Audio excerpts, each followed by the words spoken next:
Pak Eko Mugiono ing wonten ing Cikarang Jakarta untuk tanggal 22 lagu apa Dodo Maharani pepindhaon ing nggon kendangan. Nah, Pak Dosen Gendaren Sawatara. Enduk kan. Niki salindri iki pancen awake dhewe di spesialke yo, Bro. Heeh. Biasanya saja karo ibu kok ngrumpi ngomongnya apa? Napa?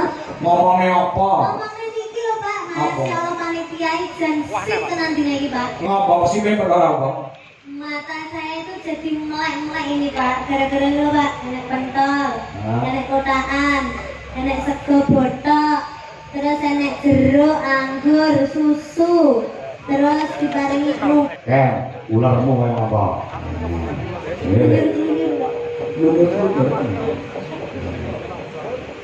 Nano. Nah, ya.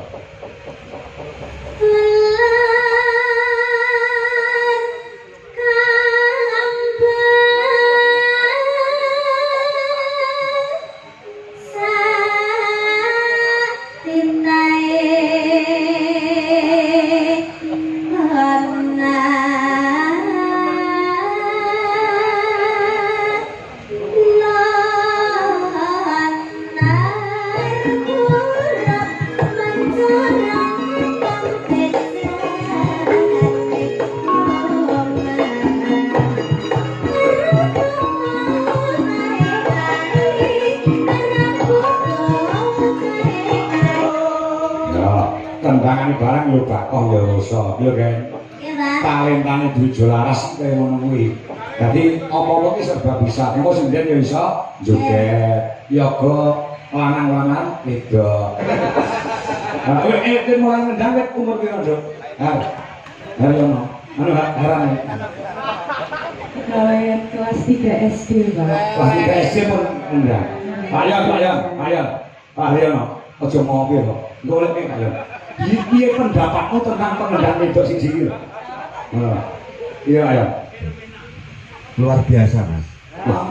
Yang sampai Mbak Tumpe kabeh krune DLI dipacari ya. Ayo, coba. Ini kan bener lah. Boleh nih, sorry. Dari bisu. Buatan dik gosip.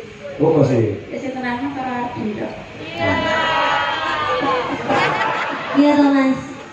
Adep aku.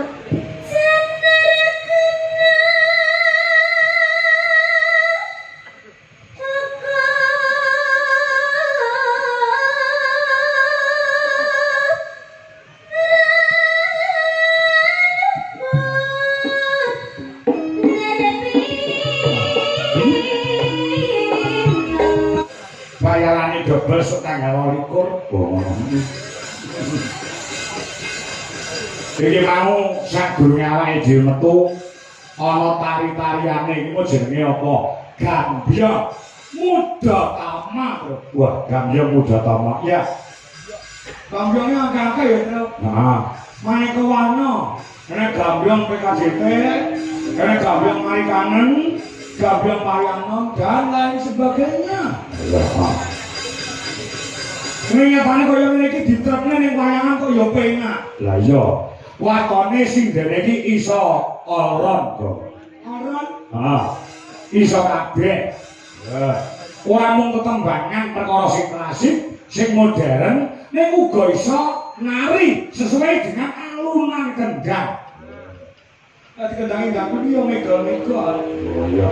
Dadi kendange anu yo penak ngono jogetane iki luwes, garis luwes merakake. Lah iya.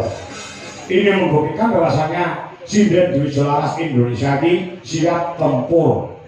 Ya, dijak piye baik iso, dijak model garapan piye baik iso. Ya. Kula iki PR kanca-kanca iki yo ditagih lawan guruku. Pak Eko Mugiono ing wonten ing Cikarang Jakarta untuk tanggal 22 lagu apa jenenge lenjer kuning kudu apa? Ya.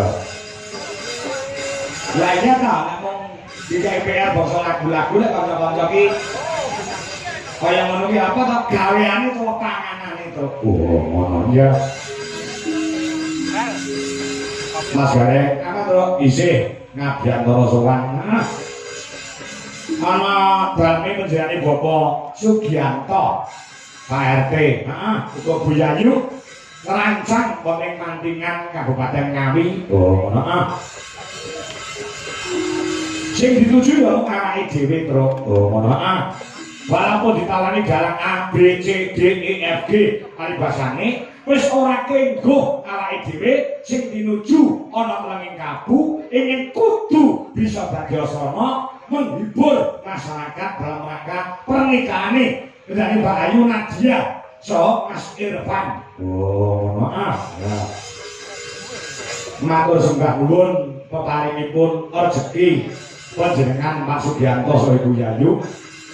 Lumantar panjenengan ingkang sampun maring rejeki yang dipun maringaken dhateng kula sumrambahipun lumintu dhateng para kanca-kanca Wijolaras Indonesia. Ya. Sida bayang dhateng nggonipun kula ya. Ora. Padake dalang tipis sesuk tetep bayaran aja kendu. Ngono ya. Kemangsane nek wayahe bayar iki yo bayar. Ngono ya. Ora kena duwe wis dilunasi duwe tindak sik iku rasane tinggal dilanggang colong jupuk iki ora kena. Ya. Colong mlayu. Heeh. Ora tanggung jawab. Ya. Yo iki salindri se lega. Terus fotoku si legit ya si lega. Ya.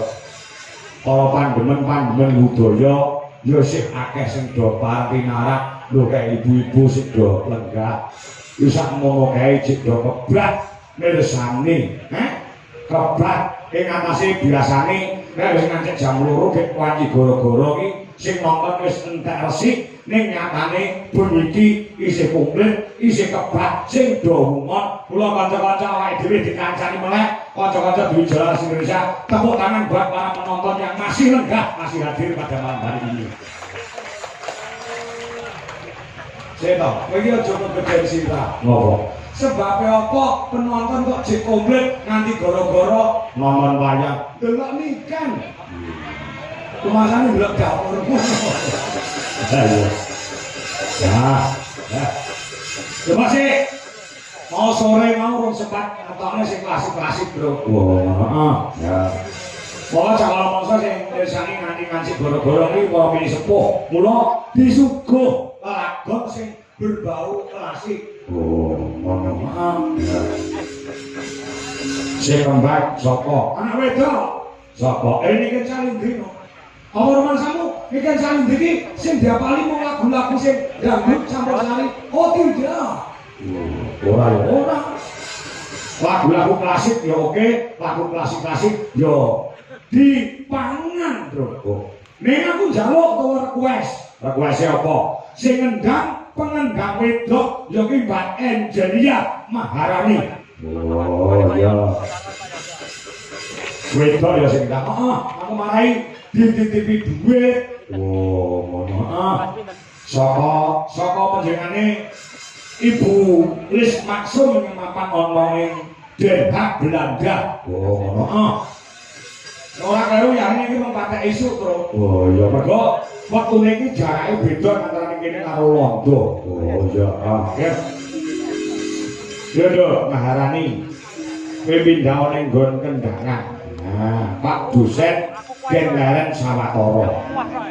Nah. Ya. Aku njaluk sing klasik sik nduk kan. Niken Salindri iki pancen awake dhewe dispesialke yo, Bro. Heeh.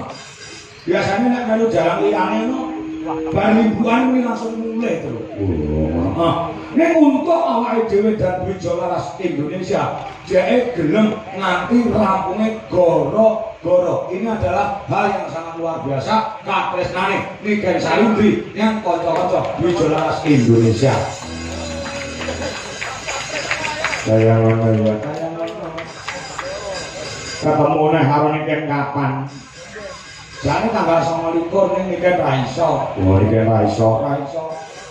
29. Terus diundur tanggal 30 terus. Oh iya, ya.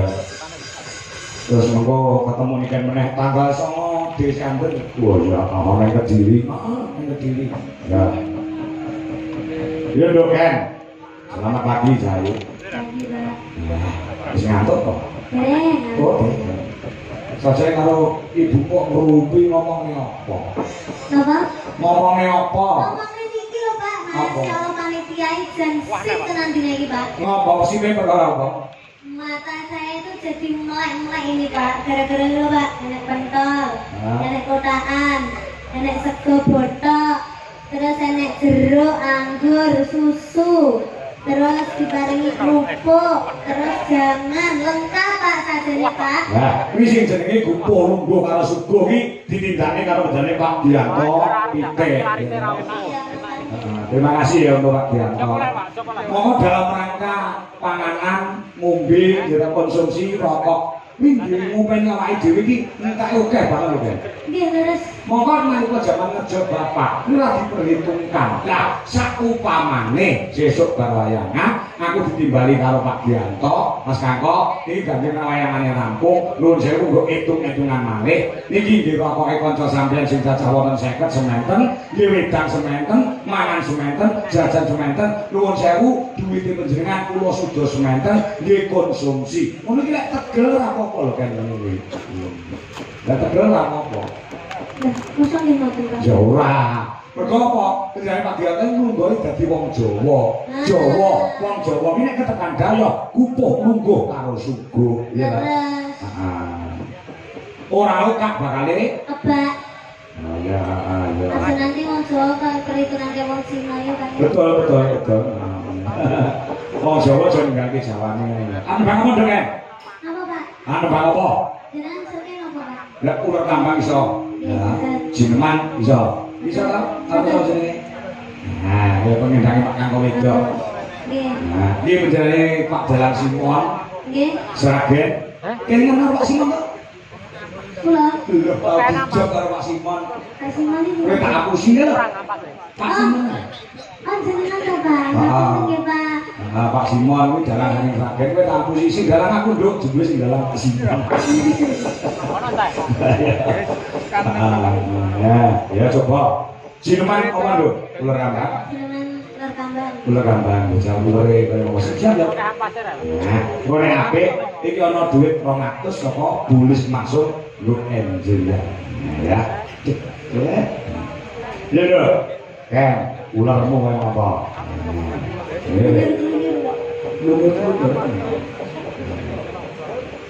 Nano, nano. Nah, ya.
oh ya iso iya kan Iya, Pak. talentane duwe jolaras kaya ngono kuwi dadi apa-apa ki serba bisa engko sendirian ya iso joget yoga lanang-lanang wedok so jenenge har gula mek gula kowe kok iso mendhak koyo ngono apike koyo ngono kuwi tangan itu mau susuk kaya piye Boten, Pak. mboten nggih ora panas kok mung rendang Boten. kok bapak kowe ngepak rendang simen itu panas Pak, aku jane bapakku bangun susu-susu alon-alon kok tangan iki ora iso awet kaya tangane sampean beda lek ngeplak bokonge buduwi beda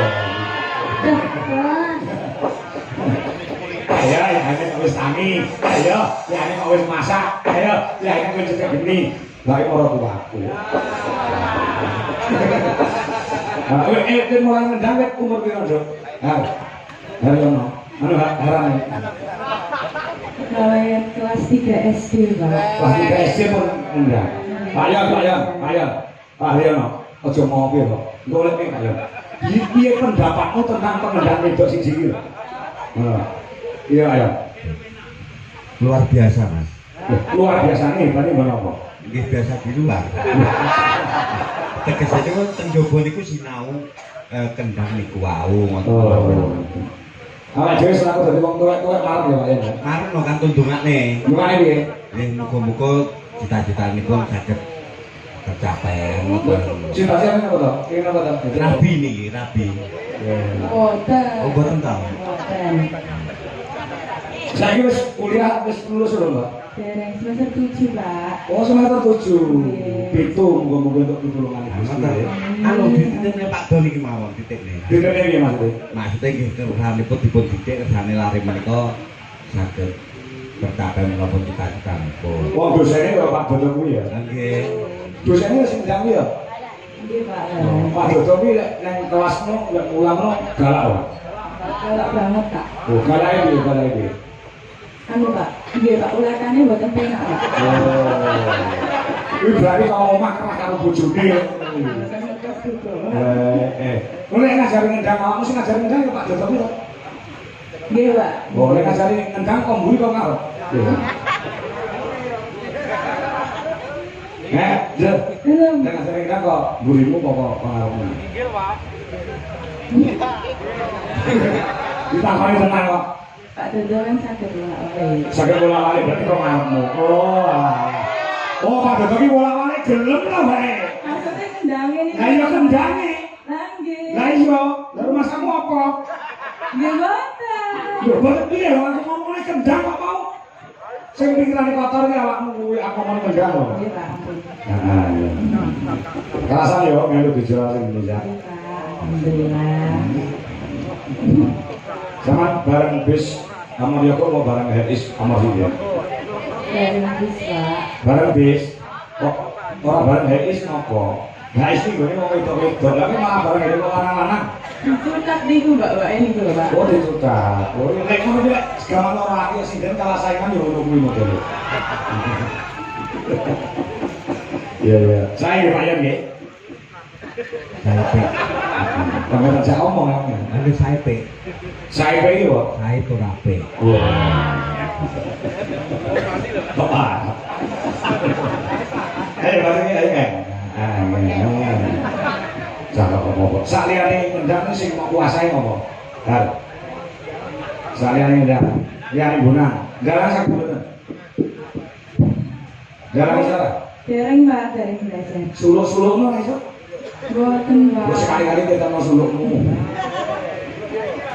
Jadi iso kabeh dipelajari kabeh model mau talent Pak. Ya. Ya. Coba guyu memang coba ya. Biar pacare coba iki sing bener ya. Bener. Masa to, Pak? Heeh. Kok memang sampe Mbak Tumpe kabeh krune DLI dipacari ya. Iya, coba. Mana ya? Ini kan bener Pak. Boleh nih, Isauri. Dari bisu. Boten dik gosip. Oh, masih. Wis tenangnya karo Ardi to. Jadi abdi, jadi kowe iki turunane coba jare niku. Iya. Ora-ora kate apa-apa. Air. Meskipun kamu tidak bersamaku, kamu memilih bersamanya. Terima kasih kamu sudah pernah di atasku. Apa maksudnya gitu? Kamu Di atas doaku. Aku memang maksudnya kok. Di atas doaku. di atas doamu. Nek kowe ora keloro hatimu to, mergo apa? Adi iki mripate ora bener milih ikan wis pas. Biar gak mau kuwi. Sapa?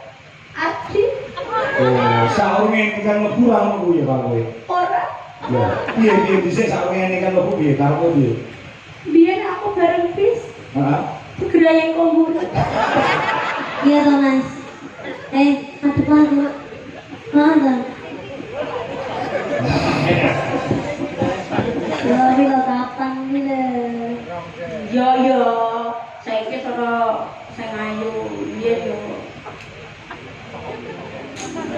Oh, aku nggak mau membuka masalahmu. Ya, itu nih. Ya.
Kanca-kanca tepuk tangan buat Bu Angelia Maharani. Aneh-aneh ya dong kanca-kancane awake dhewe. Aneh-aneh. Kok ndelalah ya, Bro? Ndelalah piye? Awake dhewe dhisik iki ya duwe pembonan penerus wedok ya duwe dhisik. Oh, heeh. Terus Bu saking nganti parani ganti Angelia. Wah, iya. Heeh. Kowe isi Surakarta ki ora bakal kelangan sumber-sumber utawa bibit-bibit unggul. Oh, heeh. Ayo gede, nduk, lecit. Wah, lagi. Nah.